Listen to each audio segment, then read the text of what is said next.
Good morning students.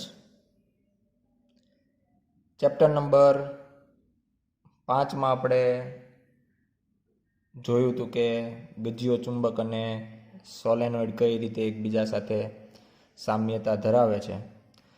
ઉપરાંત last લેક્ચરની અંદર આપણે જોયું કે ગોસનો ચુંબકત્વ માટેનો નિયમ કઈ રીતે આપણે આપી શકીએ. આજના લેક્ચરમાં આપણે જોવાનું છે પૃથ્વીનું ચુંબકત્વ.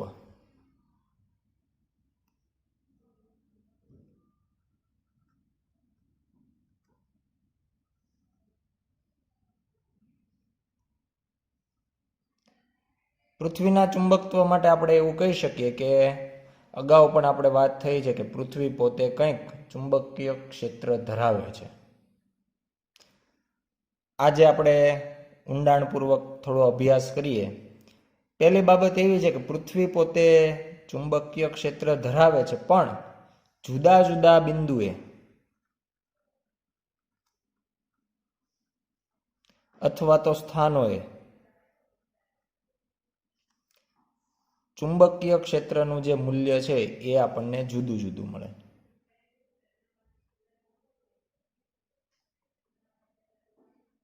એટલે બધી જગ્યાએ ચુંબકીય ક્ષેત્રનું મૂલ્ય સમાન હોતું નથી. ઉપરાંત આ જે મૂલ્ય છે એ અંદાજિત આપણે એવું કહી શકાય કે લગભગ 10⁻⁵ ટેસ્લાના ક્રમનું ચુંબકીય ક્ષેત્ર પૃથ્વી જે છે એ ધરાવે છે. આ જે ચુંબકીય ક્ષેત્ર છે એનું જે કારણ છે એ હજુ સુધી આપણે સ્પષ્ટ કરી શક્યા નથી કે શા માટે પૃથ્વી ચુંબકીય ક્ષેત્ર ધરાવે છે. એટલે એનું સ્પષ્ટ આપણી પાસે કોઈ કારણ નથી. પરંતુ એના માટે અમુક માન્યતાઓ આપણે ધ્યાનમાં લઈ શકાય. એક માન્યતા શરૂઆતમાં એવી હતી કે પૃથ્વીના પેટાળમાં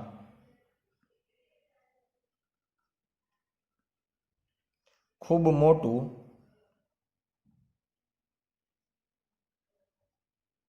ગજ્જીય ચુંબક જે છે એ હોવું જોઈએ, અને આ ગજ્જીયા ચુંબકને લીધે એ પોતે ચુંબકીય ક્ષેત્ર ધરાવે છે.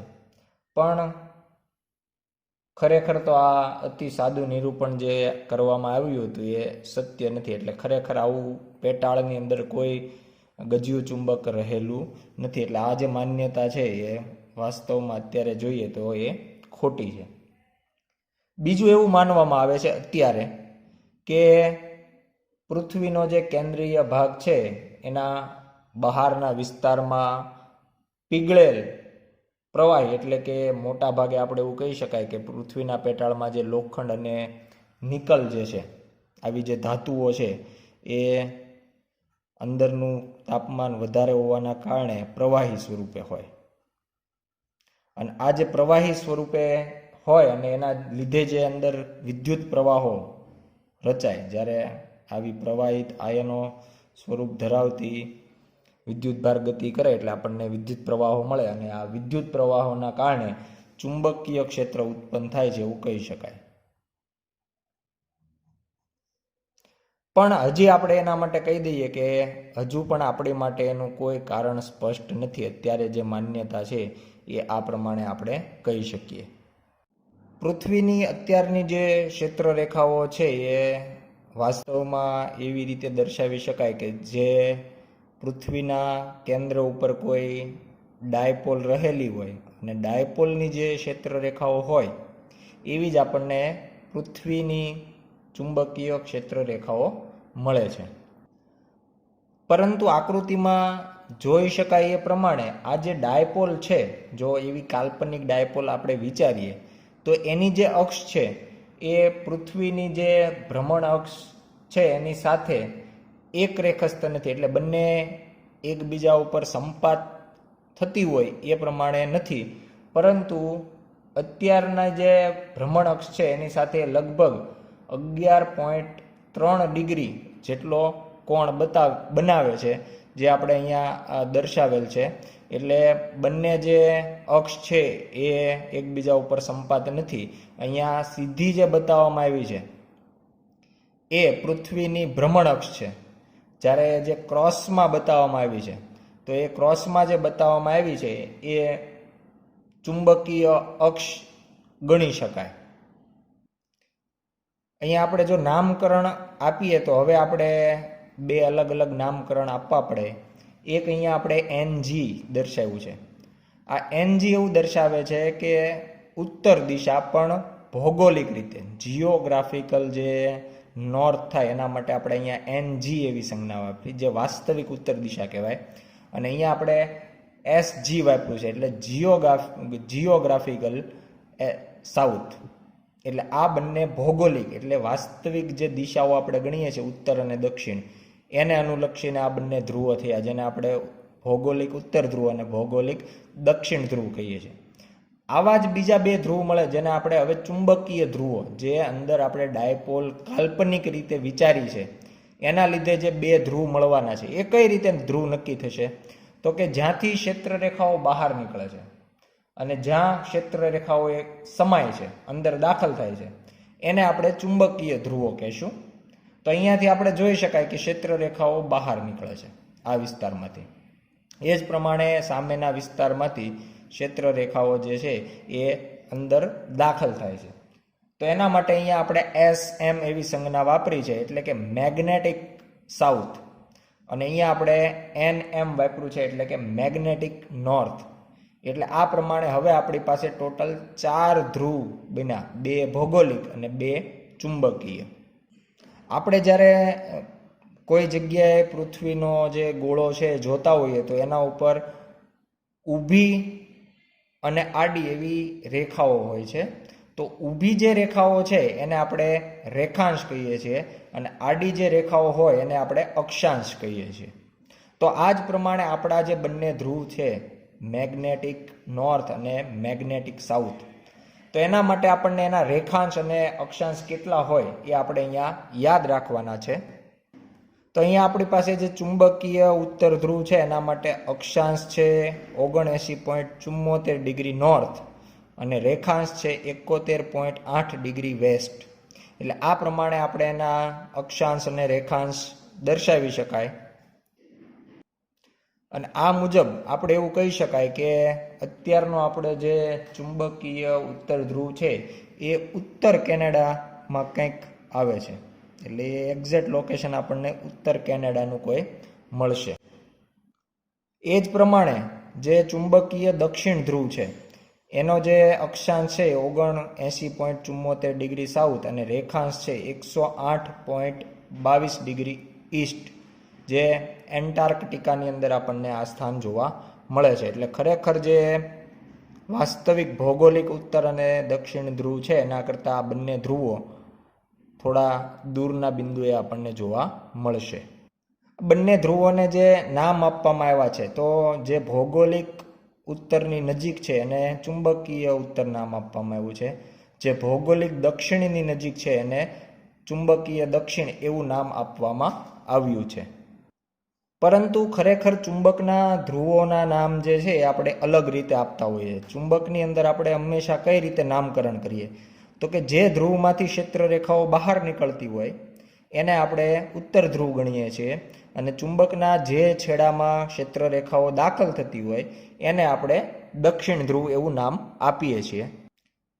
પરંતુ અહીંયા આકૃતિમાં આપણે જોઈ શકાય કે અહીંયાથી ક્ષેત્ર રેખાઓ બહાર નીકળે છે, તેમ છતાં આને આપણે દક્ષિણ ધ્રુવ નામ આપ્યું છે. ખરેખર ચુંબકમાંથી જો ક્ષેત્ર રેખાઓ બહાર નીકળતી હોય તો એને આપણે ઉત્તર ધ્રુવ એવું નામ આપતા હોઈએ છીએ. જ્યારે અહીંયા એના કરતાં વિરુદ્ધ કે ભાઈ અહીંયા ક્ષેત્ર રેખાઓ દાખલ થાય છે, તેમ છતાં આપણે એને ઉત્તર ધ્રુવ એવું નામ આપ્યું છે. એટલે અહીંયા આપણને જે ધ્રુવોના નામકરણ છે એમાં થોડી દુવિધા, અસમંજસ થઈ શકે. પરંતુ આનું કારણ આપણે એવું આપીએ છીએ કે જ્યારે કોઈ જગ્યાએ આપણે ચુંબકીય સોય લઈને ઊભા હોઈએ, ધારો કે અહીંયા આપણે ચુંબકીય સોય લઈને જો ઊભા હોઈએ તો અહીંયાથી જે ક્ષેત્ર રેખાઓ બહાર નીકળે છે એ એના દક્ષિણ ધ્રુવમાં દાખલ, એટલે આ બાજુ સોય જો રાખવામાં આવી હોય, અહીંયા સોય જો આપણી પાસે હોય તો આ તરફ એનો દક્ષિણ ધ્રુવ, કારણ કે અહીંયાથી જે ક્ષેત્ર રેખા નીકળે એ ચુંબકમાં દક્ષિણમાં દાખલ થાય અને અહીંયા ઉત્તરમાંથી ફરીથી બહાર નીકળશે અને ફરીથી આગળ વધશે. એટલે સોય જે છે એ હંમેશા ઉત્તર અને દક્ષિણ આ પ્રમાણે બતાવશે. એટલા માટે જે તરફ સોયનો ઉત્તર ધ્રુવ રહે છે એ જ દિશામાં આપણે ઉત્તર, અને જ્યાં સોયનો દક્ષિણ ધ્રુવ રહે છે એ દિશામાં દક્ષિણ. એટલે ખરેખર આપણે આના આધારે અહીંયા ચુંબકીય દક્ષિણ અને અહીંયા ચુંબકીય ઉત્તર એવા નામ આપ્યા છે. આકૃતિની અંદર એક આપણે બીજી બાબત પણ દર્શાવી છે કે અહીંયા આપણે એક ભૌગોલિક વિષુવરેખા, ભૌગોલિક વિષુવવૃત્ત જે છે એ પણ દર્શાવી છે. એ જ પ્રમાણે જો અક્ષ, ચુંબકીય અક્ષ એના કરતાં અલગ હોય તો ચુંબકીય વિષુવરેખા પણ આપણને થોડી ક્રોસમાં અહીંયા જોવા મળશે. એટલે જે પ્રમાણે ચુંબકીય અને ભૌગોલિક અક્ષ જુદી જુદી છે, સંપાત નથી થતી, એ પ્રમાણે બંનેની વિષુવવૃત્ત પણ અલગ અલગ હશે, ચુંબકીય વિષુવવૃત્ત અને ભૌગોલિક વિષુવવૃત્ત. પૃથ્વીના ચુંબકીય ક્ષેત્ર સાથે સંકળાયેલી અમુક રાશિઓ આપણે અહીંયા ધ્યાનમાં લઈએ તો પહેલી જે રાશિ છે જેને કહેવામાં આવે છે ચુંબકીય ડેક્લિનેશન.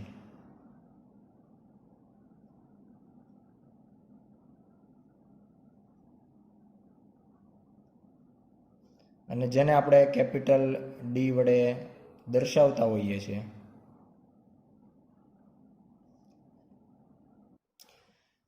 અહીંયા આકૃતિની અંદર આપણે પૃથ્વીની જે ભૌગોલિક અક્ષ છે એ ભૌગોલિક અક્ષ દર્શાવી છે અને એના ઉપર એનો ઉત્તર ધ્રુવ અને દક્ષિણ ધ્રુવ પણ દર્શાવી દીધા છે. ભૌગોલિક ઉત્તર અને ભૌગોલિક દક્ષિણ છે. ઉપરાંત આપણે આકૃતિની અંદર જ લાલ કલરથી ચુંબકીય અક્ષ દર્શાવી છે. એટલે આ પ્રમાણે ચુંબકીય અક્ષ જે 11.3 ડિગ્રીનો કોણ અહીંયા બંને અક્ષ એકબીજા સાથે ધરાવે છે. અને અહીંયા જે ચુંબકનો પૃથ્વીનો ચુંબકીય ઉત્તર અને અહીંયા પૃથ્વીનો ચુંબકીય દક્ષિણ બંને ધ્રુવ પણ આકૃતિની અંદર આપણે દર્શાવી દીધા છે. હવે આજે પૃથ્વીના ચુંબકીય ડેક્લિનેશન છે એ કઈ રીતે મેળવી શકાય અને એનો શું ઉપયોગ છે એ જાણવા માટે આપણે પૃથ્વીના કોઈ એક સ્થાન ઉપર ઊભા છીએ એવું વિચારીએ. ધારો કે કોઈ પી બિંદુએ આપણે અહીંયા સ્થાન ધરાવીએ છીએ તો પી બિંદુને અનુલક્ષીને આપણને જે બે અક્ષ છે એને અનુરૂપ આપણને બે અલગ અલગ મેરેડિયન મળે. મેરેડિયન એટલે કે ધ્રુવતલ. પી બિંદુને અનુલક્ષીને આપણે જ્યારે વાત કરતા હોઈએ ત્યારે પહેલા આપણે વાત કરીએ ભૌગોલિક અક્ષની. તો આપણને ખબર છે, આપણે કોઈ જગ્યાએ પૃથ્વીનો ગોળો જોઈએ તો એના ઉપર આપણને ખબર છે કે ઊભી રેખાઓ હોય, ઘણી બધી ઊભી રેખાઓ દોરેલી હોય, ઘણી બધી આડી રેખાઓ પણ એના ઉપર દોરેલી હોય. ઊભી જે રેખા છે એને આપણે રેખાંશ કહેતા હોઈએ, આડી રેખાને અક્ષાંશ કહેતા હોઈએ. તો અહીંયા આપણે જે રેખાંશ છે એને ધ્યાનમાં લઈએ તો અક્ષને અનુલક્ષીને અક્ષમાંથી પસાર થતું હોય અને પી બિંદુને ધ્યાનમાં લઈને આપણે એક આખું સમતલ જે છે એ પૃથ્વીના ગોળા ઉપર વિચારી શકાય, જે આકૃતિમાં દર્શાવ્યા મુજબ આપણે દોરી શકીએ. એટલે પૃથ્વીના આગળના ભાગની વાત કરીએ તો એ આપણને કંઈક આ રીતે જોવા મળશે.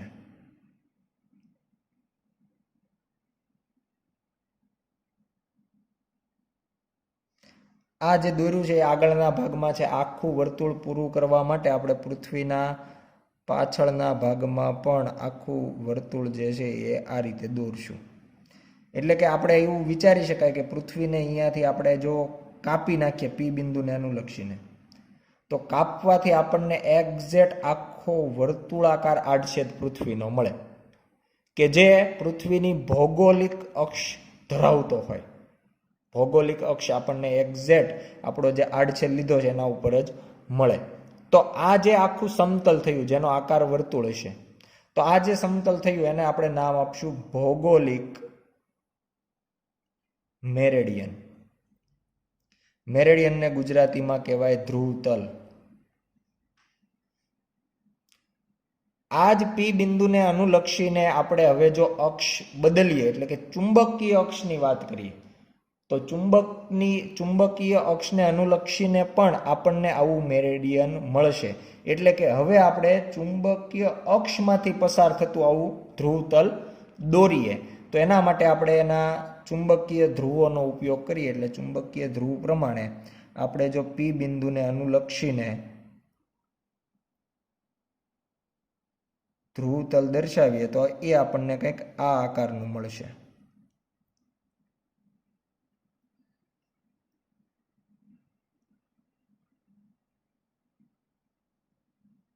એટલે આ જે દોર્યું છે એ પૃથ્વીના ઉપરના ભાગનું દોર્યું છે. એ જ રીતે પૃથ્વીના પાછળના ભાગમાં દોરવું હોય તો એ આપણે તૂટક રેખા વડે દર્શાવીએ તો આ પ્રમાણે આપણને પૃથ્વીના પાછળના ભાગમાં મળશે. એટલે અહીંયા સ્પષ્ટ કહી શકાય કે આ જે લાલ કલરથી દોર્યું છે એને આપણે નામ આપશું ચુંબકીય મેરેડિયન. એટલે અહીંયા પણ જો આપણે આડછેદ લઈએ તો એના અંદર ભૌગોલિક અક્ષ નહીં હોય પણ ચુંબકીય અક્ષ આપણને જોવા મળશે ને એનો આકાર પણ વર્તુળાકાર જ જોવા મળે. એટલે આવા બે મેરેડિયન થયા. તો આ બંને મેરેડિયન જે આપણે ધ્યાનમાં લીધા છે એમાં જોઈ શકાય કે પી બિંદુ પાસે બંને એકબીજા સાથે કંઈક ખૂણો બનાવે છે, કંઈક કોણ બનાવે છે. આ કોણ જે છે એને જ આપણે તે બિંદુનું ચુંબકીય ડેક્લિનેશન કેપિટલ ડી વડે દર્શાવી શકાય. આપણને ખબર છે કે કોઈ પણ જગ્યાએ હોકાયંત્ર હોય, ચુંબકીય સોય હોય તો એ પૃથ્વીના ચુંબકીય ક્ષેત્રને અનુરૂપ ગોઠવાતી હોય અને એના ઉપરથી આપણે ભૌગોલિક દિશાઓ મેળવતા હોઈએ. પણ બધી જગ્યા માટે એ સાચું નથી. ધારો કે હું પી બિંદુની વાત કરું, જો આપણે પી બિંદુએ ઊભા હોઈએ અને આપણી પાસે ચુંબકીય સોય હોય તો ચુંબકીય સોય જે છે એ હંમેશા ચુંબકીય ધ્રુવોને અનુરૂપ ગોઠવાય. એટલે કે આ જે લાલ કલરની રેખા છે એ દિશામાં એસ અને એન ગોઠવાશે. એટલે ખરેખર આપણે એવું સમજશું કે અહીંયા ભૌગોલિક ઉત્તર દિશા અને આ જે છે ભૌગોલિક દક્ષિણ દિશા છે. પણ ખરેખર ભૌગોલિક ઉત્તર અને દક્ષિણ એના કરતાં કંઈક અલગ જગ્યાએ હોય છે જે તે બિંદુના ડેક્લિનેશન ઉપરથી આપણે નક્કી કરવાનું રહેતું હોય. એટલે ટૂંકમાં આપણે જો ચુંબકીય ડેક્લિનેશનની વ્યાખ્યા એકદમ ટૂંકમાં આપવી હોય તો આપણે એવું કહી શકીએ કે કોઈ પણ બિંદુએ ભૌગોલિક મેરેડિયન અને ચુંબકીય મેરેડિયન. એટલે પહેલાં તો તમારે એ બે બિંદુએ આ જે પી બિંદુ છે ત્યાં તમારે આ બંને જે મેરેડિયન છે એ દોરવા પડે જે આકૃતિમાં દર્શાવ્યા છે. અને આ બે મેરેડિયન વચ્ચે જે કોણ હશે એને જ આપણે શું કહીએ છીએ? ચુંબકીય ડેક્લિનેશન. અલગ અલગ બિંદુએ પી બિંદુ આપણે અહીંયા હોઈએ તો આપણને ડેક્લિનેશન આ પ્રમાણે મળે. જો આપણે કોઈ અન્ય બિંદુ પસંદ કરીએ અહીંયા અથવા અહીંયા અથવા અહીંયા તો બધી જગ્યાએ આપણને આ બે મેરેડિયનો જુદા જુદા મળશે. તેથી એમના વચ્ચેના કોણ પણ જુદા જુદા હોઈ શકે. એટલે જો અહીંયા હું દર્શાવેલ બિંદુ એક્ઝેક્ટ આ બિંદુએ હોય તો એના માટે જોઈ શકાય કે એનું જે આ ઊભી અક્ષને અનુલક્ષીને જે મારે સમતલ વિચારવાનું છે ભૌગોલિક મેરેડિયન, એ અહીંયા જે બ્લેક લાઇન છે એ આખું વર્તુળ બની જશે. અને જો મારે એના માટે ચુંબકીય મેરેડિયન બનાવવું હોય તો પણ એ આનું આ જ બનશે, કારણ કે એમાં આ પણ અક્ષ દેખાય છે આપણને સ્પષ્ટ.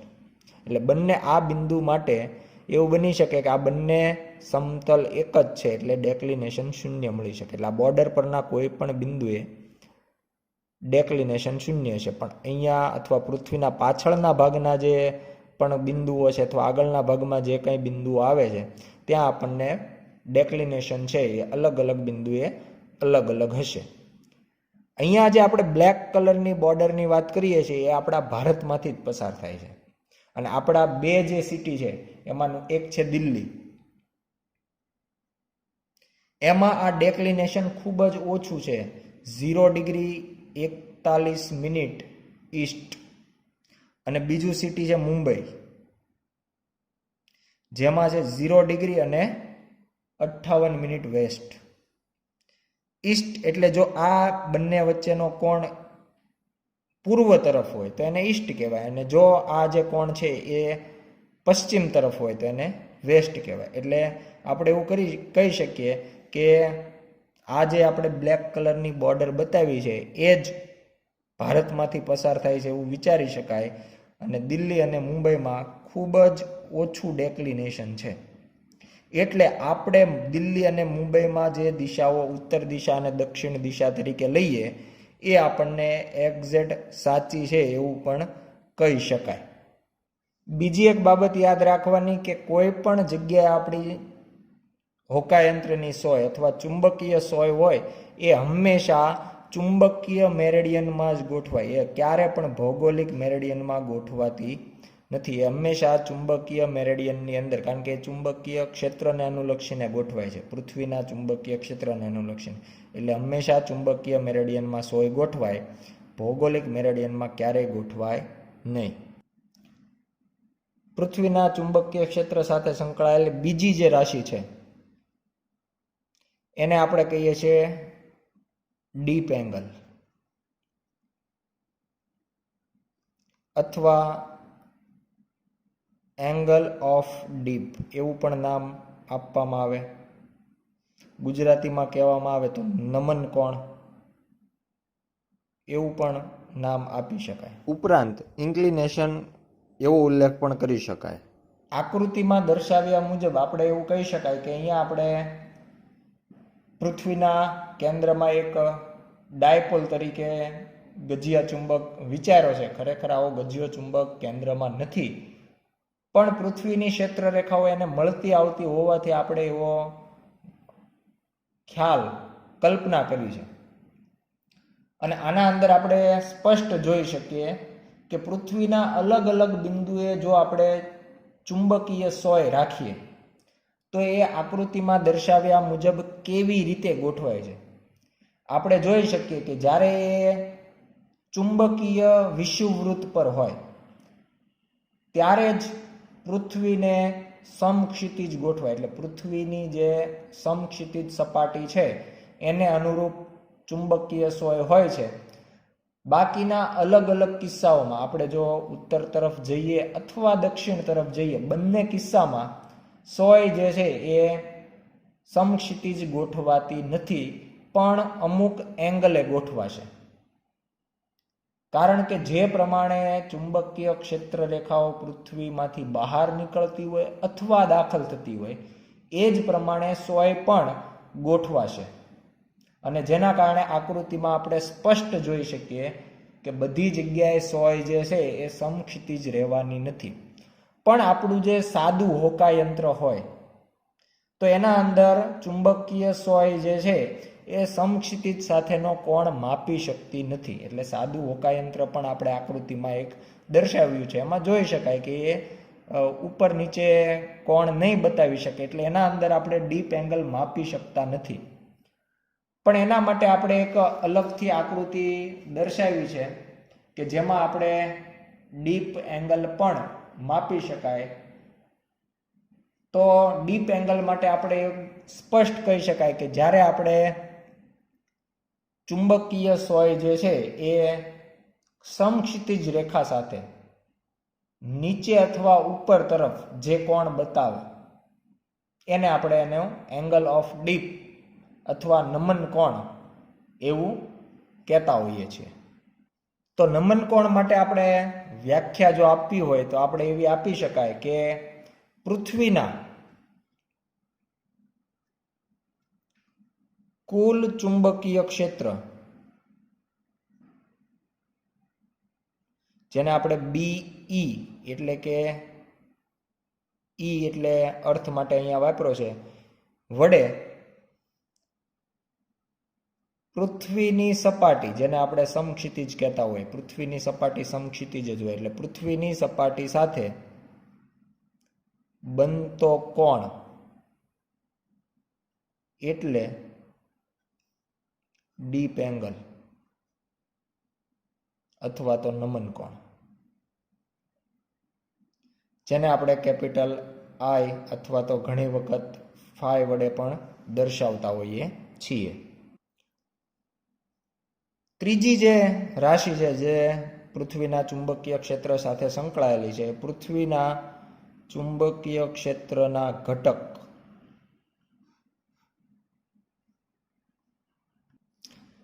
અહીંયા આકૃતિની અંદર આપણે બે સમતલ દર્શાવ્યા છે. બ્લેક કલરથી આપણે જે દર્શાવ્યું છે એ ભૌગોલિક સમતલ છે,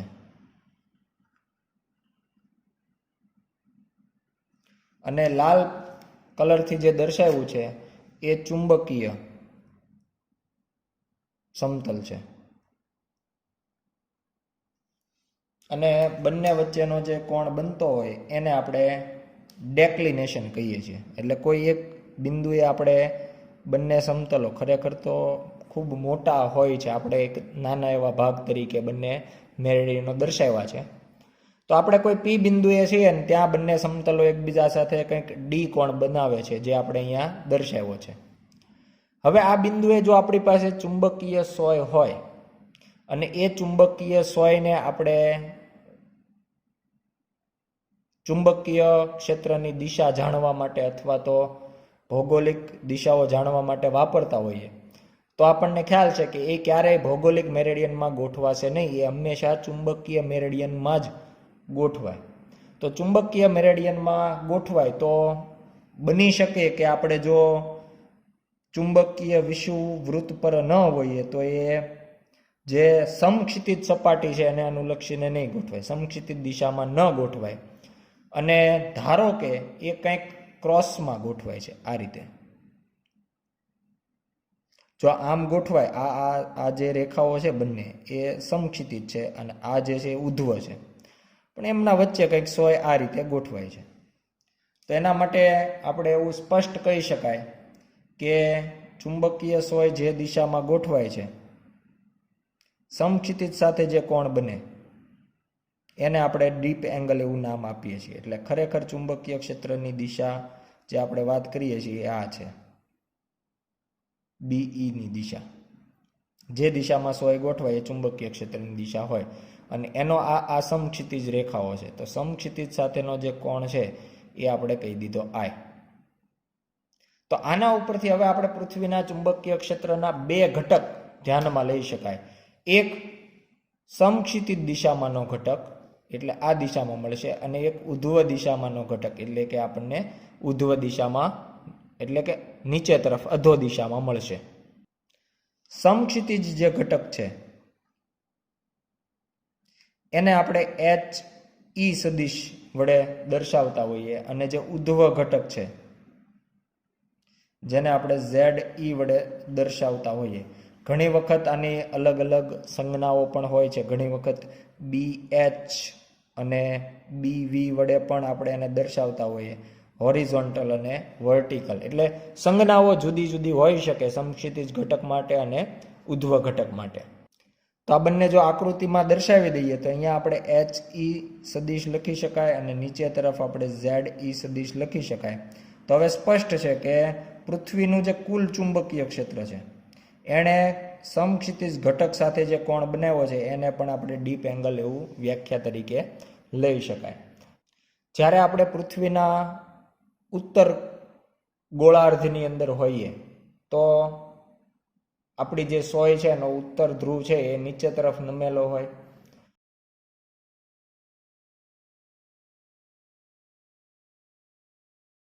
અને એ જ રીતે આપણે જ્યારે દક્ષિણ ગોળાર્ધમાં હોઈએ તો સોયનો દક્ષિણ ધ્રુવ છે એ નીચે તરફ નમેલો હોય છે.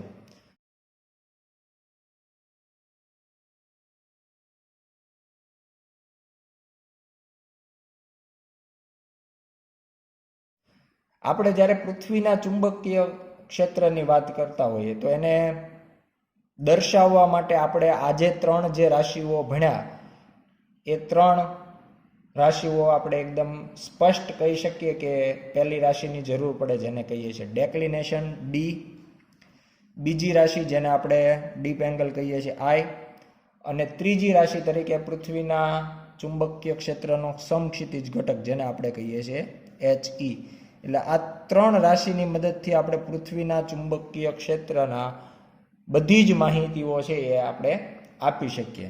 અને હવે જો આપણે આ બંને ઘટકની વાત કરવી હોય કે એચ ઈ અને ઝેડ ઈ કઈ રીતે મળશે, તો એચ ઈ માટે આપણે એવું કહી શકાય કે એ બી સાથે જોઈ શકાય આઈ કોણ બનાવે છે, એટલે બી ઈ કોસ આઈ, અને જો આપણે ZE ની વાત કરવી હોય તો એના માટે આપણે BE sin I આ પ્રમાણે બંનેના સમીકરણો અથવા મૂલ્ય છે એ મેળવી શકાય. અને ઘણી વખત જો આપણને બંને ઘટકો આપી દીધા હોય તો આપણે tan I પરથી ZE ડિવાઈડ બાય HE ઉપરથી જો આપણી પાસે બંને ઘટકો પહેલેથી હાજર હોય તો એંગલ ઓફ ડીપ જે છે નમન કોણ છે એ આપણે સમીકરણ દ્વારા મેળવી શકીએ. આભાર. ત્યારબાદ આપણે પૃથ્વીના ચુંબકીય ક્ષેત્રને લગતા ઉદાહરણના દાખલાઓ જોઈએ. ઉદાહરણ નંબર 8. પૃથ્વીનું ચુંબકીય ક્ષેત્ર વિષુવવૃત્ત પાસે લગભગ 0.4 ગોસ જેટલું છે. પૃથ્વીની દ્વિધ્રુવી ચાકમાત્રા એટલે કે ડાયપોલ મોમેન્ટ શોધો. અહીંયા આપણે જાણીએ છીએ કે પૃથ્વી જે છે એનું ચુંબકીય ક્ષેત્ર ગજિયા ચુંબકના ચુંબકીય ક્ષેત્ર જેવું જ હોય અને ગજિયા ચુંબકમાં વિષુવવૃત્ત પાસેનું ચુંબકીય ક્ષેત્ર શોધવાનું આપણે સમીકરણ જો ધ્યાનમાં લઈએ તો એ સમીકરણ છે BE is equal to -μ0/4π m સદિશ અપોન r³. તો આ જે સમીકરણ છે એના ઉપરથી જો આપણે માત્ર એના મૂલ્યની જ વાત કરીએ તો મૂલ્ય માટે લખી શકાય કે BE is equal to μ0/4π m/r³. અને આના ઉપરથી આપણે જે ડાયપોલ મોમેન્ટ શોધવાની છે m, તો એમને જો સૂત્રનો કરતા બનાવીએ તો આપણને મળશે BE r³ અપોન μ0/4π. આપણે μ0/4π ને એક સાથે જ રાખીએ છીએ એટલે આ પ્રમાણે આપણે દર્શાવ્યું છે. હવે વિષુવ રેખા પર આપણને પૃથ્વીનું ચુંબકીય ક્ષેત્ર આપવામાં આવ્યું છે 0.4 ગોસ એટલે 0.4 ગુણ્યા 10⁻⁴ ટેસ્લા. અંતર વિષુવવૃત્ત પર અંતર જોઈએ તો પૃથ્વીની ત્રિજ્યા જેટલું હોય જેને આપણે 6400 કિલોમીટર લખીએ છીએ અને મીટરમાં લખી શકાય 6.4 × 10⁶ અને આખાની 3 અને છેદમાં μ0/4π જેનું મૂલ્ય થશે 10⁻⁷. તો આ પ્રમાણે કિંમતો મૂકીને જો ગણતરી કરવામાં આવે તો આપણને જવાબ મળશે 10.5 ગુણ્યા 10⁻22 એમ્પિયર × મીટર સ્ક્વેર. એટલે આ પ્રમાણે આપણે એવું કહી શકાય કે પૃથ્વીની જે ડાયપોલ મોમેન્ટ છે એ લગભગ 10⁻22 ક્રમની હોય છે. ખરેખર જે પુસ્તકોમાં બતાવવામાં આવ્યું છે એ મૂલ્ય 8 ગુણ્યા 10⁻22 હોય છે અને આપણે મેળવેલ મૂલ્ય જે છે પણ ખૂબ નજીક છે એવું કહી શકાય.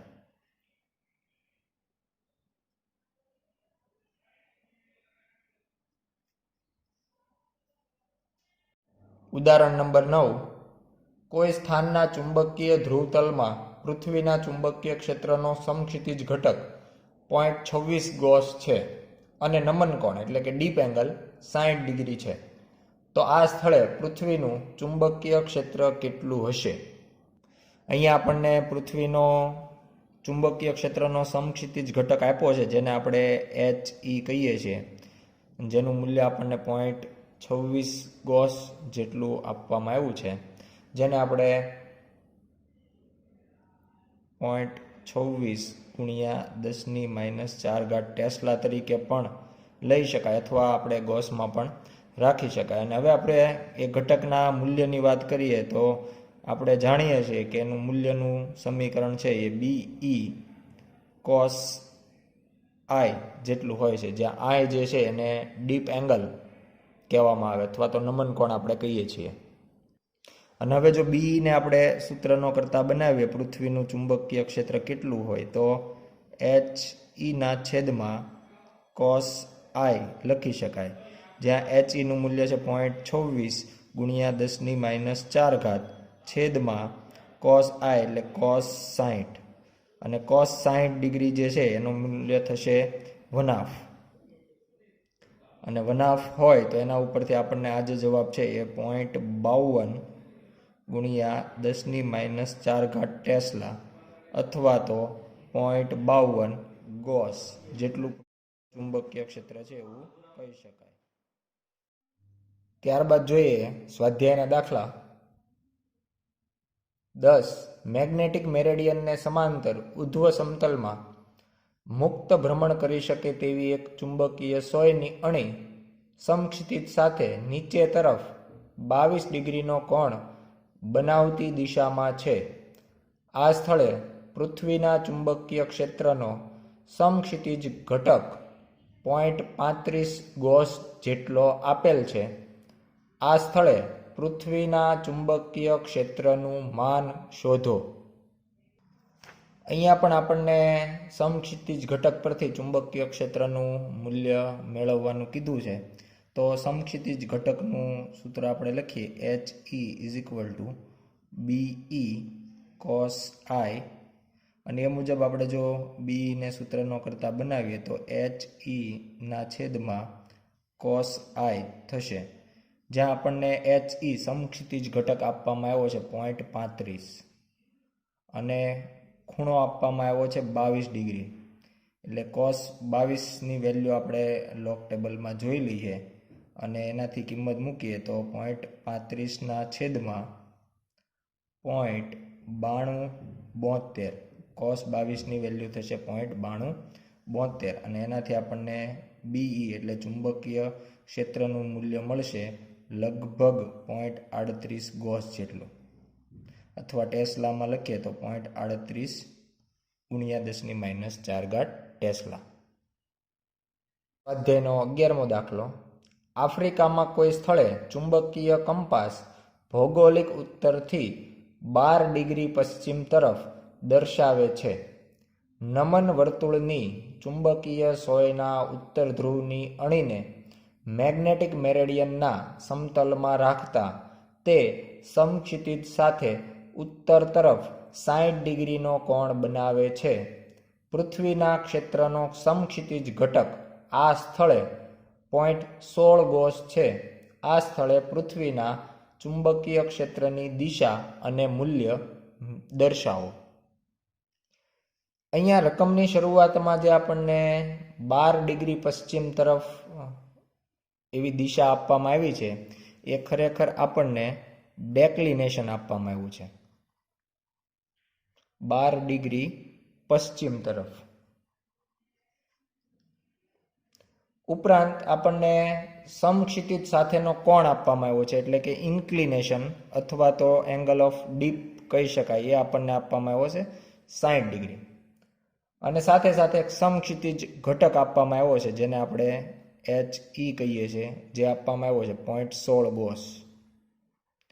આના ઉપરથી પહેલાં તો આપણે પૃથ્વીનો જે ચુંબકીય ક્ષેત્ર છે એના ઘટકના સમીકરણ પ્રમાણે બી ને સૂત્ર ન કરતા બનાવીએ તો BE = HE/cos I HEની વેલ્યુ છે 0.16 અને cos 60 ડિગ્રી અને cos 60 = 1/2 અને 0.16/1/2, જેનાથી આપણને જવાબ મળશે 0.32 ગોસ. એટલે આ આપણને પૃથ્વીના ચુંબકીય ક્ષેત્રનું મૂલ્ય જે છે એ મળી ગયું 0.32 ગોસ. આપણે જાણીએ છીએ કે જે ડેક્લિનેશન છે એ આપણને ભૌગોલિક મેરેડિયન અને ચુંબકીય મેરેડિયન વચ્ચેનો કોણ આપે છે. એટલે ચુંબકીય ક્ષેત્રનું આપણને જે મૂલ્ય મળ્યું છે અને ડેક્લિનેશન આપવામાં આવ્યું છે એના ઉપરથી આપણે એવું કહી શકીએ કે પૃથ્વીનું જે ક્ષેત્ર છે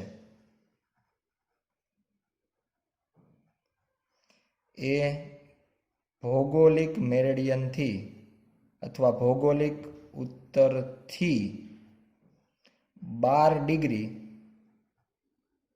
પશ્ચિમ તરફ અને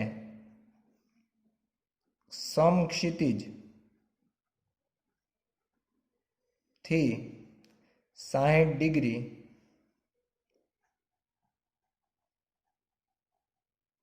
ઉપર તરફ